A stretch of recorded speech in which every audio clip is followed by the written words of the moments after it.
আসসালামু আলাইকুম। চ্যানেলের সংবাদে সবাইকে আমন্ত্রণ জানাচ্ছি, আমি সোহেল ফাইসাল। আর বিস্তারিত সংবাদের শুরুতেই জানিয়ে দিচ্ছি ফ্রেশ প্রিমিয়াম টি সংবাদ শিরোনামগুলো। পবিত্র হজ আজ। বাংলাদেশ সহ বিশ্বের 15 লাখ মুসল্লি আনুষ্ঠানিকতা পালনে রওনা হয়েছেন আরাফাতের পবিত্র ময়দানের দিকে। স্বজনদের সাথে ঈদ আনন্দে অংশ নিতে বাস, ট্রেন, লঞ্চে ঘরমুখো মানুষের ভিড়, পথের ক্লান্তি ভুলে হাসি মুখে যাত্রা। দেশে বেড়েছে রাসেল ভাইপারের উপদ্রব। রাজশাহী ছাড়িয়ে চাঁদপুর, ফরিদপুর অঞ্চলেও দেখা মিলছে বিষধরা এই সাপের। এবং টি-20 বিশ্বকাপে বৃষ্টিতে যুক্তরাষ্ট্র আয়ারল্যান্ডের ম্যাচ পরিত্যক্ত। পাকিস্তানকে বিদায় করে এ গ্রুপে ভারতের সঙ্গে সুপার 8-এ স্বাগতিক ইউএসএ।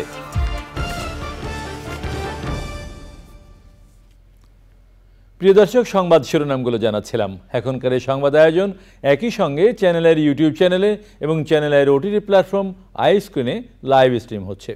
এখন যাচ্ছে বিস্তারিত সংবাদে। আজ পবিত্র হজ।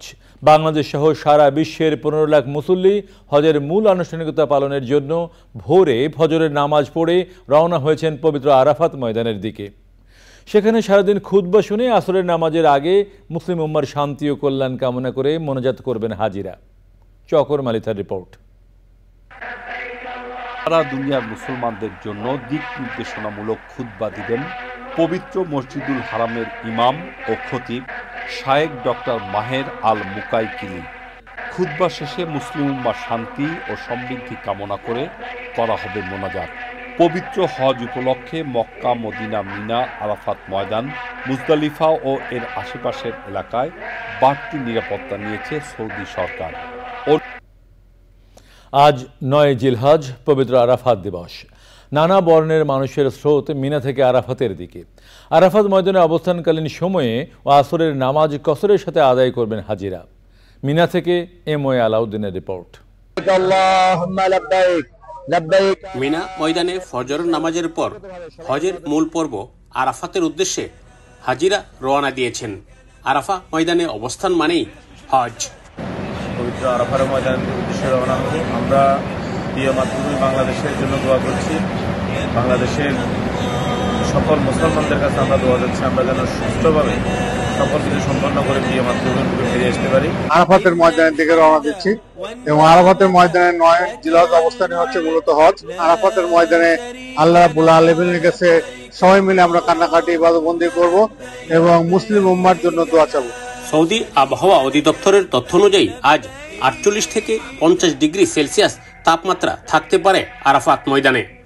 হাজিদেরকে প্রয়োজন ছাড়া তাঁবু থেকে বের না হওয়া, প্রয়োজনে ছাতা ও বেশি বেশি পানি পান করার পরামর্শ দেয়া হয়েছে। তাপমাত্রা অনেক বেশি থাকবে বলে সৌদি আবহাওয়া অধিদপ্তর জানিয়েছে। এই জন্য আপনাদের মাধ্যমে সম্মানিত হজযাত্রীদের প্রতি আমাদের অনুরোধ, আপনারা তাঁবুর ভিতরে অবস্থান করবেন, ছাতা এবং সানগ্লাস ব্যবহার করবেন বাইরে হতে হলে, এবং প্রচুর পরিমাণে পানি খাবেন। কোনো প্রকার দুর্ঘটনার খবর না পাওয়া গেলেও এখন পর্যন্ত 19 জন বাংলাদেশি হজযাত্রী বার্ধক্যজনিত কারণে মৃত্যুবরণ করেছেন বলে জানা গেছে। আরাফাত ময়দানে জোহর ও আসরের নামাজ একসাথে আদায় করবেন আগত হাজিরা, যেখানে আজ থেকে 1400 বছর পূর্বে মহানবী হযরত মুহাম্মদ সাল্লাল্লাহু আলাইহি ওয়াসাল্লাম বিদায় হজের ভাষণ দিয়েছিলেন। সৌদি আরবের মিনা থেকে এমওএ আলাউদ্দিন, চ্যানেল আই। রাজধানীর বাস টার্মিনালগুলোতেও ভিড় বেড়েছে ঘরমুখো মানুষের। ঈদযাত্রার খবর জানাতে মহাখালী বাস টার্মিনালে আছেন মাজহারুল হক মান্না। সরাসরি যাচ্ছি তার কাছে। মান্না, যাত্রীদের উপস্থিতি কেমন? ভাড়া নিয়ে কোনো অভিযোগ আছে?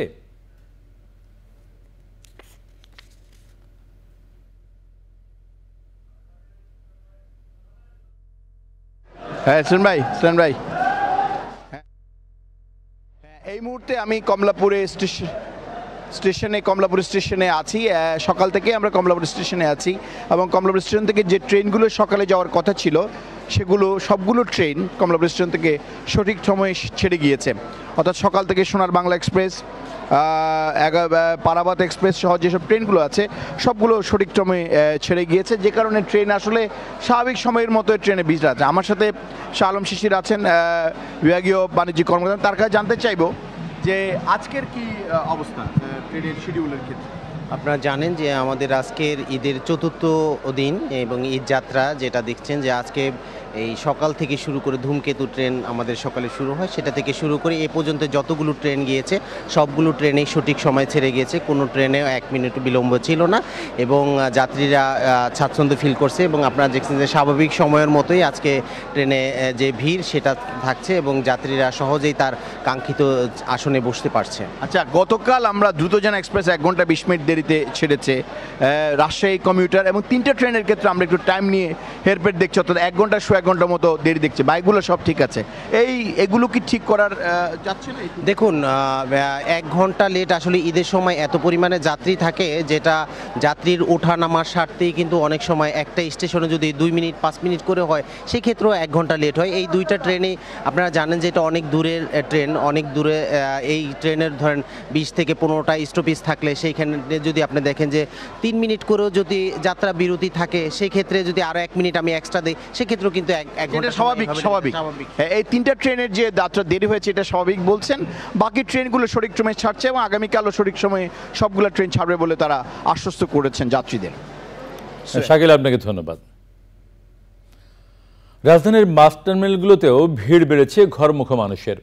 ঈদ যাত্রার খবর জানাতে মহাখালী বাস টার্মিনালে আছেন মাজহারুল হক মান্না, সরাসরি যাচ্ছি তার কাছে। মান্না, যাত্রীদের উপস্থিতি কেমন? ভাড়া নিয়ে কোনো অভিযোগ আছে?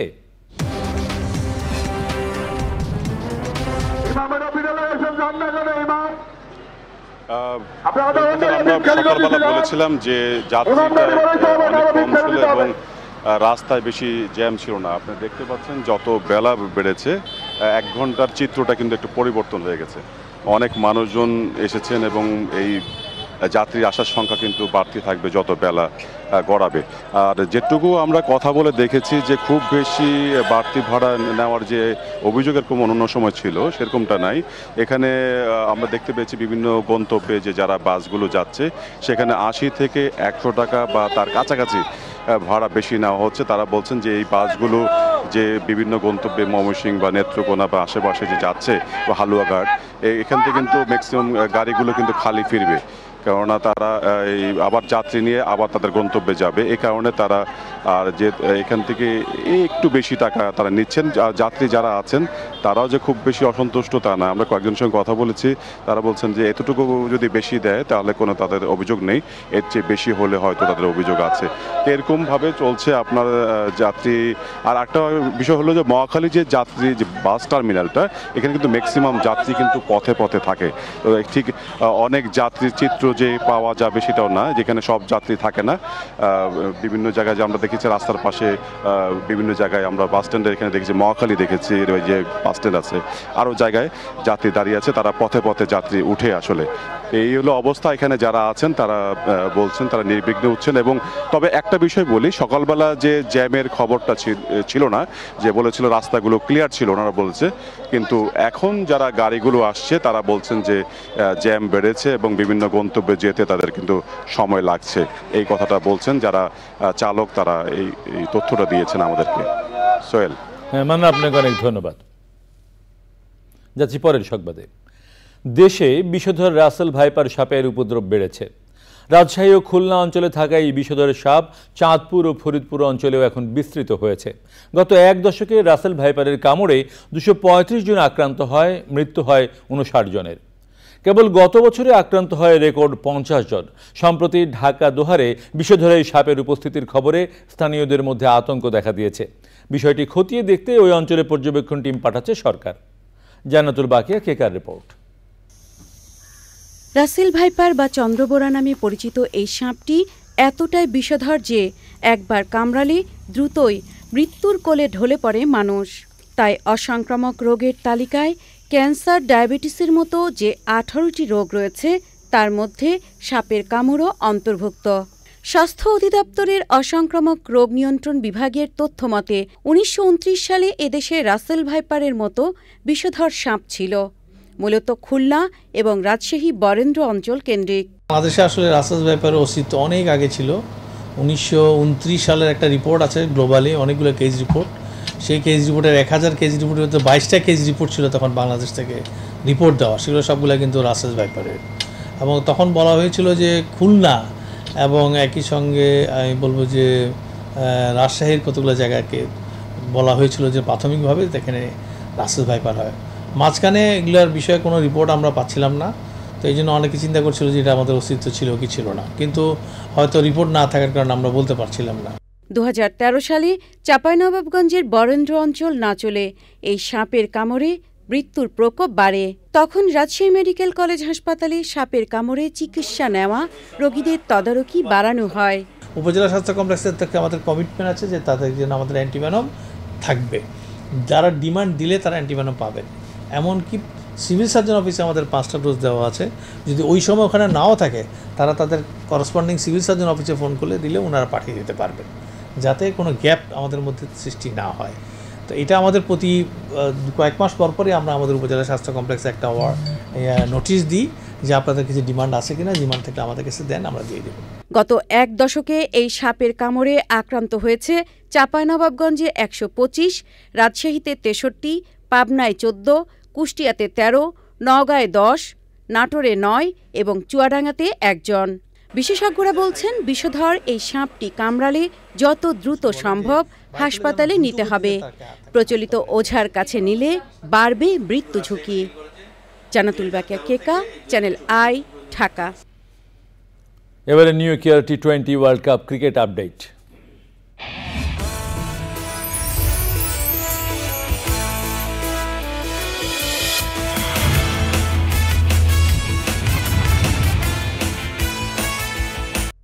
পাহাড় সমুদ্র ঘেরা অপরূপ সৌন্দর্যের দেশ, ক্রিকেট পর্যটন ছাড়াও ক্যারিবীয় দ্বীপরাষ্ট্র সেন্ট ভিনসেন্ট ও গ্রেনাডিয়ান্সের বিশ্বব্যাপী পরিচিতির অন্যতম বাহন হলিউডের blockbuster serial movie pirates of the ক্যারিবিয়ান্সের সৌজন্যে। বিশ্বজুড়ে আলোড়ন তোলা পাইরেটস অব ক্যারিবিয়ান্সের শুটিং হয়েছিল সেন্ট ভিনসেন্টের এক চোখ জুড়ানো বন্দরে। সেই শুটিং স্পট আজও সংরক্ষণ করে রাখা হয়েছে পর্যটকদের জন্য। পর্যটকরা পরিদর্শনে এসে স্মৃতিতাড়িত হন। রিপোর্টে আরও জানাচ্ছেন সাইদুর রহমান শামীম। পাহাড় সমুদ্র ঘেরা সেন্ট ভিনসেন্টের ওয়ালিলাবু ডিস্ট্রিক্টের একটি বন্দর পাইরেটস অফ ক্যারিবিয়ান্সের শুটিং স্পট হিসেবে খ্যাতি কুড়িয়েছে বিশ্বজুড়ে। ক্যারিবীয় দ্বীপে ১৬শ থেকে ১৭শ শতাব্দীর সময়কালে জলদস্যুতার উপর ভিত্তি করে চিত্রায়িত ৬ এপিসোডের এই থ্রিলার মুভিতে ক্যাপ্টেন জ্যাক স্প্যারো রূপী হলিউড অভিনেতা জনি ডেপ ও তার দলের কর্মকাণ্ড দর্শকদের আবেগ আক্রান্ত করে। Our tourist season is only 6 months. 6 months on, 6 months off. This is not a tourist season right now, but the site is still open because they normally have a restaurant that runs here 24 hours. So you can always come to the restaurant, have lunch, dinner, or if you want to just see the sights. Saint Vincent সরকার pirates of ক্যারিবিয়ান্সের shooting spot এবং set সংরক্ষণ করে আকর্ষণীয় পর্যটন কেন্দ্রে পরিণত করেছেন। স্পটে প্রবেশের পথে ক্যাপ্টেন জ্যাক স্প্যারোর প্রতিকৃতি ও ছবি স্বাগত জানাতে প্রস্তুত। শত্রুকে ফাঁসির দড়ি কিংবা গিলোটিনে চড়ানোর মঞ্চ এখনও রয়ে গেছে। সমুদ্র অভিযানের জন্য ব্যবহার করা ক্যারিবীয় জলদস্যুদের বিশাল সমুদ্রগামী নৌকাটি এখন ডাঙায়। শুটিংয়ে ব্যবহৃত সামগ্রী স্মারক হিসেবে রাখা আছে সেই নৌকায়। সমুদ্র জুড়ে তাণ্ডব চালিয়ে নিজেদের আস্তানায় ফিরত জ্যাক স্প্যারো ও তার সঙ্গীরা। আস্তানায় সেই বন্দরের সৌন্দর্য আজও অম্লান। নিজেদের আস্তানায় প্রতিরক্ষায় সারি সারি সাজানো কামান দর্শকদের ফিরিয়ে নিয়ে যায় অতীত স্মৃতিচারণায়। পর্যটকদের জন্য বানানো রেস্তোরাঁয় পাইরেটস অফ ক্যারিবিয়ান্সের আবহ উপস্থিত। এই পর্যটন স্পট পুরো পৃথিবীর কাছে ক্যারিবীয় দ্বীপরাষ্ট্র সেন্ট ভিনসেন্টের পর্যটন আকর্ষণ আরও বাড়িয়েছে। Saidur Rahman Shamim, Channel i, Saint Vincent, West Indies. টি20 বিশ্বকাপে রাতে রয়েছে 2টি ম্যাচ। এ গ্রুপের ম্যাচে রাত 8:30টায় কানাডার বিপক্ষে মাঠে নামবে ভারত। 3 ম্যাচের 3টিতে জিতে সুপার 8 আগেই নিশ্চিত করেছে ভারত। আর 3টি ম্যাচের 1টিতে জয় পাওয়া কানাডার বিদায় নিশ্চিত হয়ে গেছে আগেই। অন্য ম্যাচে নামিবিয়ার মুখোমুখি হবে ইংল্যান্ড। গ্রুপ পর্ব থেকে নামিবিয়ার বিদায় নিশ্চিত হয়ে গেলেও ইংল্যান্ডের সুপার 8-এ যাওয়ার ভাগ্য এখনও নির্ভর করছে অস্ট্রেলিয়া বনাম স্কটল্যান্ডের ম্যাচের উপর। এবারে নিটল টাটা কৃষি সংবাদ।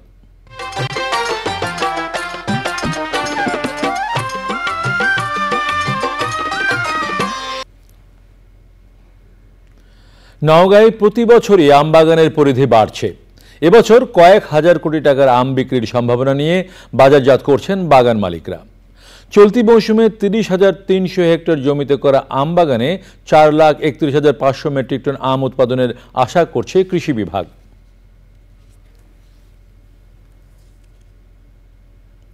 এবারে প্রকৃতি সংবাদ।